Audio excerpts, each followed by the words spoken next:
Shalom. First and foremost, I want to give all praises, honor, and glory to Yahweh, Bahasham Yahushai, Bahasham Recha Kodash. Double honors to the elders and the apostles of Great Millstone, and peace and blessings to the elect. And today we're going to go into the book of 2 Chronicles, the 36th chapter, being the last chapter in the book of 2 Chronicles, covering the time, really the latter end of the kingdom of Judah, right, leading up until the destruction of the wall and the temple by Nebuchadnezzar, all right, and covering a little bit of the Persians, right, i.e. Cyrus. So this is the book of 2 Chronicles, chapter 36. At this point, Josiah is dead, right? They mourn for him as he intervened, trying to battle with Pharaoh Necho on his way to Carchemish, right, to help the Assyrians. So now, after all that, 2 Chronicles 36 and 1, then the people of the land took Jehoahaz, the son of Josiah, and made him king in his father's stead in Jerusalem. Jehoahaz was 23 years old when he began to reign, and he reigned 3 months in Jerusalem. And we'll find out why he reigned for only 3 months. And the king of Egypt put him down at Jerusalem and condemned the land in 100 talents of silver and a talent of gold. Now, if we look up here, Jehoahaz, king of Judah, there we go. This is the account here. So it says here, after the failed siege of Haran, Necho left a sizable force behind, but returned himself to Egypt. On his march, and actually we can just look up here, Pharaoh Necho II. So he went up to battle at Carchemish. Let's actually look up here and see under military campaigns. Let's see if there's the part in here about Carchemish.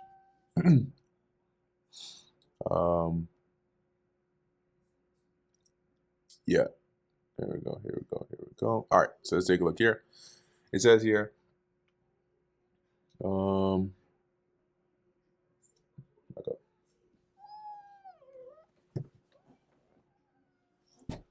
All right, let's see.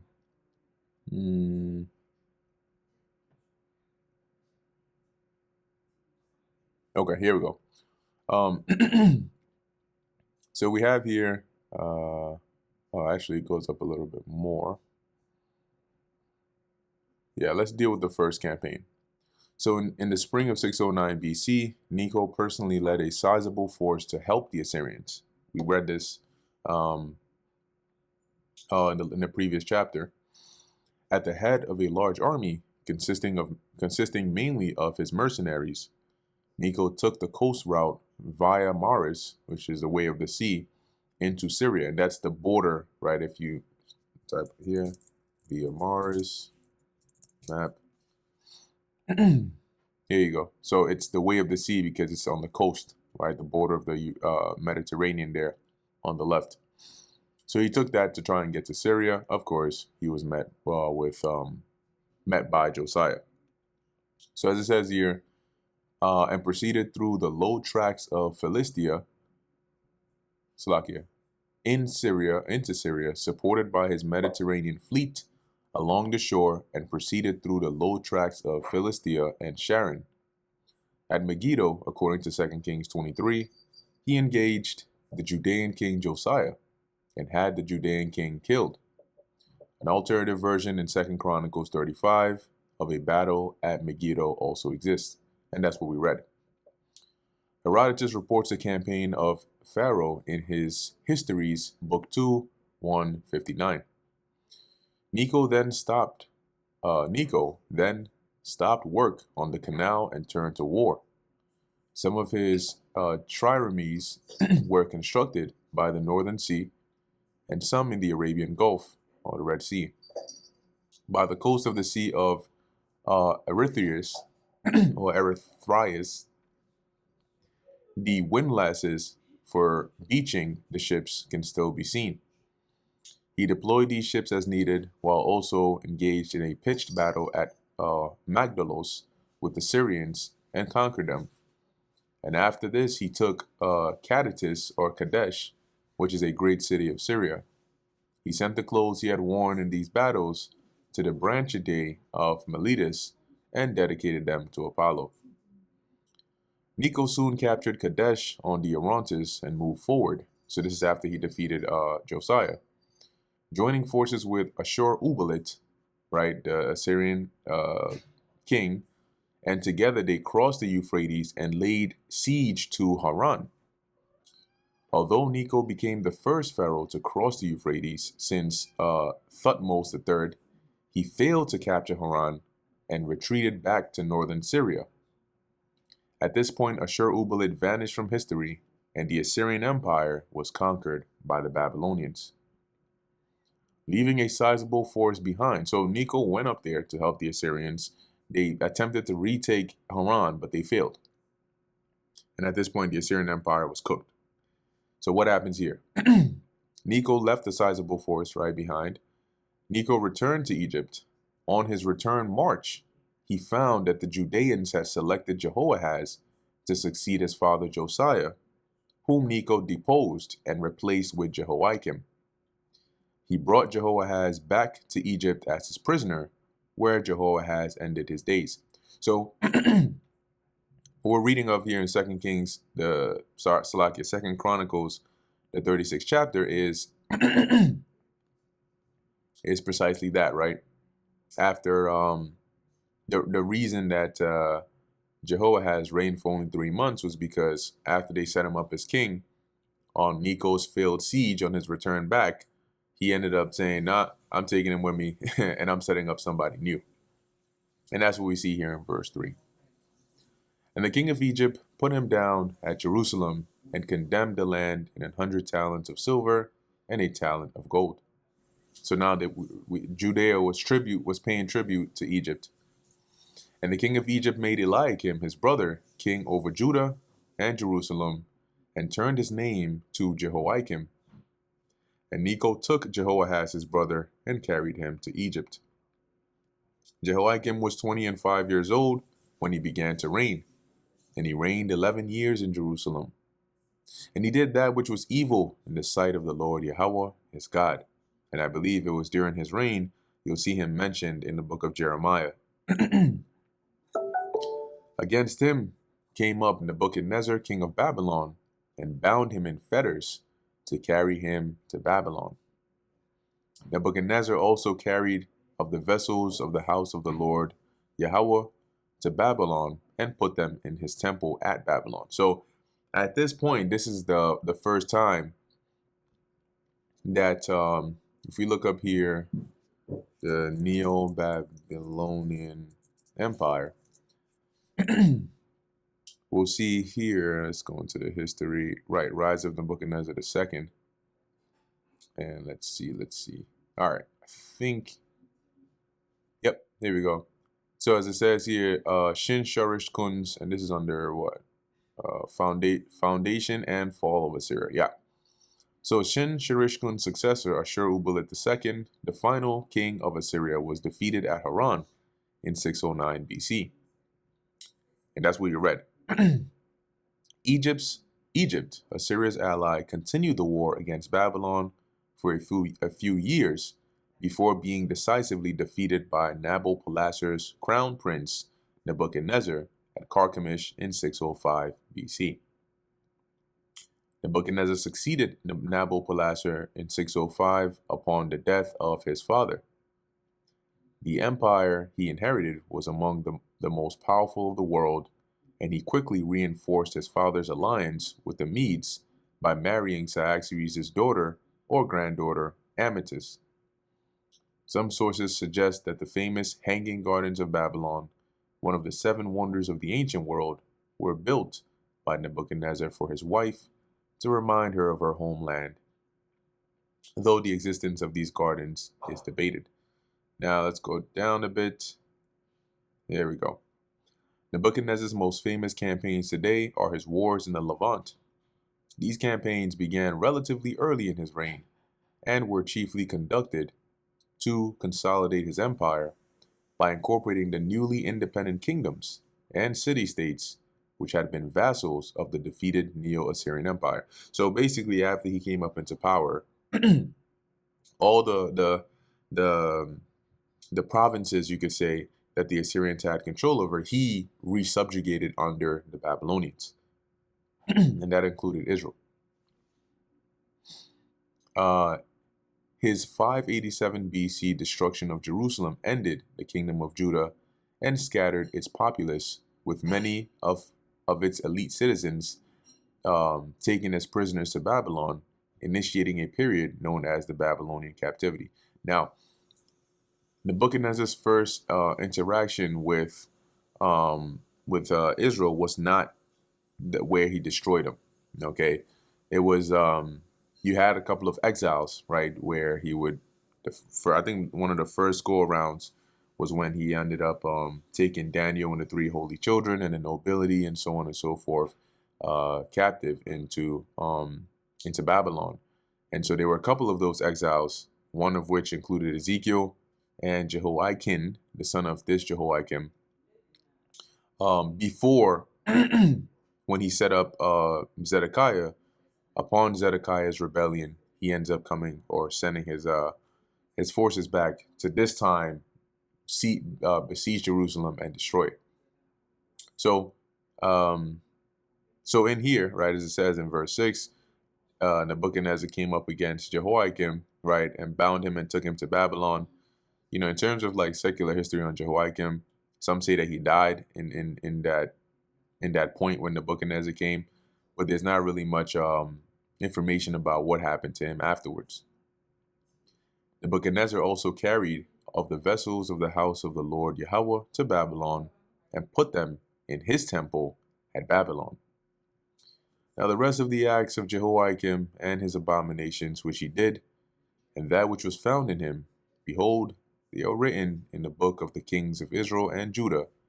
And Jehoiakim, his son, reigned in his stead. And he was also taken captive to Babylon after some time. Jehoiakim was 8 years old when he began to reign, and he reigned 3 months and 10 days in Jerusalem, and he did that which was evil in the sight of the Lord Yahweh. And when the year was expired, King Nebuchadnezzar sent and brought him to Babylon with the goodly vessels of the house of the Lord, i.e. the temple, and made Zedekiah his brother king over Judah and Jerusalem. Okay, so at this point, Jehoiakim has been taken. Jehoiakim, his son, was taken, and Zedekiah, his brother, was, also, well, and he wasn't taken, but he was set up as a puppet king, a vassal ruler under the Babylonians, and him being the last, quote unquote, king, right, of the kingdom of Judah before what we're about to read here. Zedekiah was 120 years old when he began to reign, and I believe his actual birth name was Mattaniah, and it was then changed to Zedekiah. When he began to reign and reigned 11 years in Jerusalem. And he did that which was evil in the sight of the Lord Yahweh his God, and humbled not himself before Jeremiah the prophet, speaking from the mouth of the Lord. And when we get to the book of Jeremiah, you'll see the actual interactions between Jeremiah and these various kings here, and how up until Zedekiah's time, he was just going back and forth, basically flipping between one second he'll listen to Jeremiah, the other second he'll come back and say, nah, we're not going to do that. And long story short, due to his disobedience, he ends up, well, let's read what happens. Verse 13. And he also rebelled against King Nebuchadnezzar, who had made him swear by God, but he stiffened his neck and hardened his heart from turning unto the Lord God of Israel. So Jeremiah at the time was telling them, hey, the Most High raised up these Babylonians for a reason. Submit yourselves to them and you'll be fine. They didn't. And instead, Zedekiah entered into an agreement with Pharaoh of Egypt to rebel against the Babylonians. And as we know, that didn't end too well for them. Verse 14, moreover, all the chief of the priests and the people transgressed very much after all the abominations of the heathen, and polluted the house of the Lord, which he had hallowed in Jerusalem. And when you read in the book of Ezekiel, right, as we went through, I believe right around, I believe about the first 8 to like 12 chapters, they go into a lot of examples as to why the Lord brought this destruction, right? They expound a bit more on verse 14, in which, as the reader, you get to see the things that the Lord showed Ezekiel. Because Ezekiel was in Babylon, but the Lord showed him, right, through a vision, the things that were going on in Jerusalem, the wickedness they were doing, the wickedness the priests were doing in the temple, outside the temple, the worshiping of the sun god, and all these weird, abominable things they were doing. And the Lord showed that to Ezekiel to say, this is why I'm going to bring this destruction that I'm going to bring. Okay, so that wasn't just an understatement about them transgressing very much. All right, there was a lot going on, a lot of wickedness going on in the land. And polluted the house of the Lord Yahweh, which he had hallowed in Jerusalem.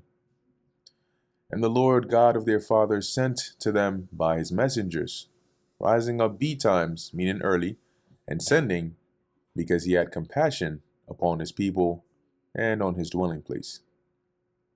But they mocked the messengers of God, and despised his words, and misused his prophets, until the wrath of the Lord Yahweh arose against his people, till there was no remedy.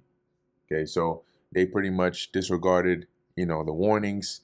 They, as it says, one example is Jeremiah. They put him in the stocks. What I'm saying? They try to kill him. Like they completely disregarded the warnings that he was bringing upon them from the Lord. And they just continued in wickedness till the Most High said, all right, at this point, there's no going back, bring the destruction. Therefore, he brought upon them the king of the Chaldees, who slew their young men with the sword in the house of their sanctuary, and had no compassion upon young man or maiden, old man, or him that stooped for age. He gave them all into his hand.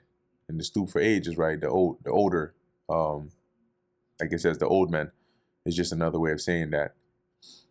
And all the vessels of the house of God, great and small, and the treasures of the house of the Lord Yahweh, and the treasures of the king and of all his princes, all these he brought to Babylon.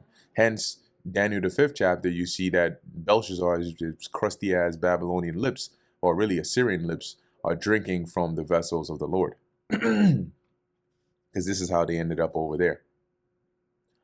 And they burnt the house of God, which is the temple, and brake down the wall of Jerusalem, and burnt all the palaces thereof with fire, and destroyed all the goodly vessels thereof.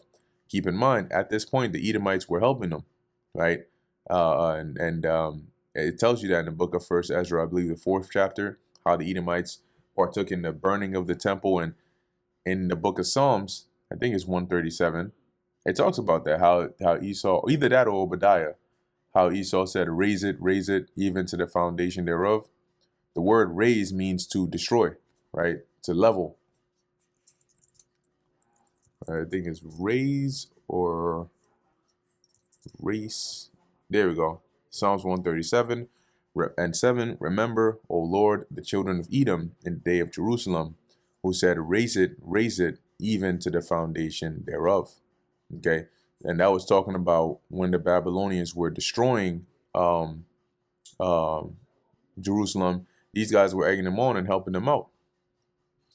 Verse 20. And them that had escaped from the sword, he carried away to Babylon, dealing with Israelites, where they were servants to him and his sons, until the reign of the kingdom of Persia. To fulfill and you can read about that in the book of Daniel, and a few of those other books that we covered around the time of the transition of the Babylonian Empire into the Medo-Persian Empire, or really the Persians mainly. To fulfill the word of the Lord Yahweh by the mouth of Jeremiah, until the land had enjoyed her Sabbaths. For as long as she lay desolate, she kept Sabbath to fulfill 70 years. In other words, when you read in the law, there is a land Sabbath, right? I think it's every 7th year or so. You're supposed to just leave the land, not farm, not harvest, not do any of that stuff. Just let the land rest. So by the Lord having Israel taken captive out of the land, or Judah in this case, um, the land was able to get that rest. Right? That's why it says, as long as she lay desolate, she kept Sabbaths, because there was nobody, like there wasn't like a nation of people on the land constantly tilling the land and so on. As it says, to fulfill 70 years, which is 70 years. Now this was like approximation, right? Because when you look at the length of the Babylonian Empire, it wasn't that long, right? I don't even think it came up to 70 years, But then again, you could look at it in the sense of how long it took before Israel, as a nation, fully returned. And then when I say as a nation, I mean mainly the Southern Kingdom back to the land, right? But more or less, it's still right around that same, time frame. Because there are times when the Most High gives a time or a date, but it's not an exact time or date. It's like an approximation. And then there are also other times in the scriptures where it's literally exactly to the second, to the millisecond. Verse 22, now in the first year of Cyrus, king of Persia, that the word of the Lord Yahweh was spoken by the mouth of Jeremiah might be accomplished, the Lord Yahweh stirred up the spirit of Cyrus, king of Persia, that he made a proclamation throughout all his kingdom and put it also in writing, saying, now keep in mind, so what we've gone through here so far is the Babylonians coming and taking captives, right? Exiling some Israelites, setting the Nebuchadnezzar setting up Zedekiah. Zedekiah rebels, Nebuchadnezzar sends his armies, and then they come and destroy Jerusalem. They end up taking the bulk of the Israelites captive to Babylon. And that's where we remain up until the Persians take down the Babylonians. That's all, as we're reading in here, that's all happened, right? The Persians took down the Babylonians, led by Cyrus, right? And then, of course, as we read in Daniel 5, he ends up giving that jurisdiction of the province of Babylon itself to Darius, right? Darius the Mede. And then now we're reading here, during that reign of Cyrus, right? The Persians are now in control. They're now the world superpower. He then gives us permission by the Spirit of the Lord to go back, to return back to Jerusalem, to build that temple, and so on. So wrapping it up in 2 Chronicles 36 and 23, thus saith Cyrus, king of Persia, all the kingdoms of the earth hath the Lord Yahweh, God of heaven, given me, and he hath charged me to build him an house in Jerusalem. The charge meaning he's given me a commandment, which is in Judah. Who is there among you of all his people? The Lord Yahweh his God be with him, and let him go up. So that was that decree to allow us to return back and then start the rebuilding of the temple, and then eventually the rebuilding of the walls, which was completed during the time of Nehemiah. Okay. So that pretty much wraps up the book of 2 Chronicles, right? We see a lot of history, particularly of, the kingdom of Judah, the back and forth with the northern kingdom, and ultimately what leads up to the Babylonian captivity there. So with that, Lord willing, this was edifying to the elect. In closing, I want to give all praises, honor, and glory to Yahweh, Bahasham Yahweh Shai, Bahasham Recha Kudash. And until next time, Shalom.